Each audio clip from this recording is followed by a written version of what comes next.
Scegf0d, the Ungrateful Angel, Chapter 1. A long time ago, in a celestial plane far, far away, there was an angel named Scegf0d. Scegf0d was something of a misfit. While all of the other cherubim and seraphim were perfectly content with the wonders of heaven, Scegf0d could and would find fault with anything. "That sunset's too red," he'd whine. "These bonbons aren't chocolatey enough," he'd mope. "This velvet cushion doesn't quite fit the contours of my butt," he'd moan. Finally, he decided to do something about it. First, he built an enormous vista enhancement doohickey, which made everything in heaven within a 10-mile radius look even more perfect than before. The powers that be were impressed. Chapter 2. Standing on the balcony of his vista enhancement doohickey, the angel Scegf0d was happier than he had been for hundreds of years. "This is wonderful," he said. "Everything, for as far as the eye can see, looks utterly perfect." Suddenly, a chorus of harps broke out into a beautiful jam session of hallelujahs and hosannas, each one infinitely more melodious and harmonious than any piece of music found in the world of the living. Scegf0d frowned. "They're slightly out of tune," he whined. "I'll have to do something about that." Weeks later, Scegf0d unveiled his audio-improving embophone, which had the ability to make every sound within a 100-mile radius bounce off the eardrums like a caress. The powers that be arched their collective eyebrows. Chapter 3. Relaxing in the study of his audio-improving embophone, Scegf0d marveled at what he had wrought. "Everything I see and hear is perfect," he proclaimed to no one in particular. "Surely there is no place in heaven as heavenly as this." Outside, a jillion flowers spontaneously bloomed, releasing a heady aroma evocative of all that is right with the universe. Scegf0d furrowed his angelic brow. "Not woody enough," he snorted. "Don't these seraphim know anything about nasal passages?" Within a fortnight, Scegf0d had constructed the heaven-sent atomizer, a device capable of perfecting the aromas of everything within range of its powerful purple pumps. The powers that be were slightly annoyed. Chapter 4. Strolling through the heady, nostalgic vapors produced by his heaven-sent atomizer, Scegf0d felt, for a fleeting millisecond, truly at one with the cosmos. "Gosh, everything smells great," he intoned. Just then, a cherub toddled by with a hot dog cart. "Make me one with everything," Scegf0d laughed, tossing the angel a penny. The cherub complied, and Scegf0d took a bite of the most perfect chili dog ever created. "This is horrible," he screamed, spitting out the perfect morsels. "Action will have to be taken." 27 days later, the Creamy Candy Castle, a machine that could make any food taste absolutely perfect, was completed. The powers that be sent Scegf0d a memo applauding his initiative, but warning him about his bad attitude. The final chapter. High atop his Creamy Candy Castle, Scegf0d nibbled contemplatively on a screamingly perfect apple, and concluded that he had, at long last, found eternal peace. "Everything I see, hear, smell, and taste is perfect," he beamed. "Finally I can settle down and enjoy heaven." Slowly, he lowered himself onto his throne, which was ergonomically designed by the finest chiropractors who ever lived, and covered in crushed velvet to boot. "It's like sitting on broken glass," he whined. "I guess my work isn't done yet." Within mere hours, Scegf0d was putting the finishing touches on his fluffy comfort dispenser, which could magically enhance the tactile sensations of everything for miles around. As he tied off the last stitch, he was startled to find the powers that be standing right behind him. They were not happy. "If there's anything we can't tolerate in heaven, it's a whiner," they said, and cast the ungrateful angel into hell. Scegf0d, the Ungrateful Demon, Chapter 1. Being kicked out of heaven had done nothing for Scegf0d's attitude problem. "Hell? Don't make me laugh," he roared. "Why, this is a veritable walk in the park compared to heaven."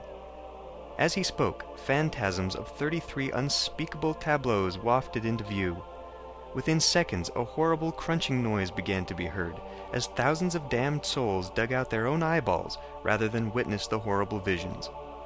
"You call that a phantasm?" Scegf0d mocked. "Good grief, I've seen worse things in a Pauly Shore movie. You want scary, I'll give you scary." A month later, Scegf0d cut the ribbon on the ugliness engine, an infernal machine that made everything around it really, really bad for the eyes. The powers that be shook their collective head. Here we go again. Chapter 2. As vile, trauma-inducing visions flickered from the depths of his ugliness engine, Scegf0d knew no satisfaction. "Oh sure," he mused, "hell looks awful, but it's still not very spooky." As he frowned, 13 dozen banshees appeared out of nowhere, loaded for bear. They screeched, yelled, and occasionally whispered the cruelest of songs directly into Scegf0d's defenseless eardrums. The damned covered their bleeding ears and went la la la la la to no avail. "That's a perfect example," sighed Scegf0d as the banshees flew off in disgust. "The music down here is no worse than your average Michael Bolton concert. Maybe I can fix that." By supper time, Scegf0d had cobbled together the very first crinkly cacophony contrivance, a colossal anti-musical instrument that could make even the subtlest of sounds hit the eardrums like nails on a chalkboard. The powers that be took a long lunch to discuss strategies. Chapter 3. The screaming and moaning of the damned did little to brighten Scegf0d's mood as he stood in the throne room of his crinkly cacophony contrivance. They seem to be suffering, he thought, but how can anyone really suffer in a hell as pleasant as this? As if in answer to his unvoiced question, a cadre of kilometer-tall archdemons strode into the scene, squashing all in their path. They sat next to Scegf0d's structures and began to eat house-sized burritos. These were no ordinary burritos, no sir. These burritos were packed with diseased, long-dead animals and other icky stuff of that ilk. When they were done with their burritos, the archdemons let out a burst of flatulence so mighty that several nearby buildings melted into a puddle of goo. "I've had shopping mall salesgirls assault me with worse odors," scoffed Scegf0d. "If you want something stinky, check this out." Working quickly, Scegf0d soon patched together the flabbergasting flatulence olfactory, capable of making the sweetest rose smell like a dead skunk. The powers that be realized what needed to be done. Chapter 4. As you might expect, Scegf0d still wasn't all that impressed with the punitive measures of hell. "I'm still not impressed," he said. For no reason in particular, the chow bell suddenly rang out. Throughout hell, demons stopped what they were doing, just long enough to cram white-hot shards of glass covered in donkey offal down the throats of the damned. Scegf0d yawned. "I've had worse meals at insert name of truly disgusting fast food franchise here. I bet I could cook up something far worse." Cracking his knuckles, Scegf0d got to work, and quickly brewed up the wellspring of unsavoriness, a twisted cauldron that caused all foodstuffs within its influence to be totally inedible. The powers that be prepared to make their move. The final chapter. As Scegf0d looked out over the screaming, exploding, vomiting masses, he felt no joy. "Doesn't it get any worse?" he moaned. Suddenly, 1,000 barbed chains appeared out of nowhere and hooked themselves into Scegf0d's demonic flesh. With a sudden yank, they pulled 95.3% of the skin off his body, leaving his innards exposed to the sulfurous air. Before he could fully react, 1,000,000 little crimson lightning bolts began to strike at each and every exposed nerve ending, sending him into paroxysms of pain. "Not bad," he winced, "but have you ever tried to sleep on a motel high bed?" So, you guessed it, Scegf0d went about building another machine. When he was finished building the tactile degradation gizmo, the powers that be showed up on his doorstep. They were happy, but in a nasty kind of way.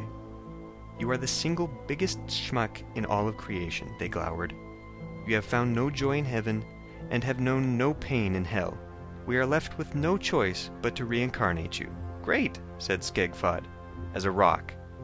As the universe's only sentient rock, you will be unable to see, hear, smell, taste, or feel. You will be a thing of pure thought, unable to experience anything but your own ever-increasing dementia." "But," gulped Scegf0d frantically. "Have a nice day," said the powers that be, as they snapped their all-powerful fingers. The moral of the story is, nobody likes a whiner.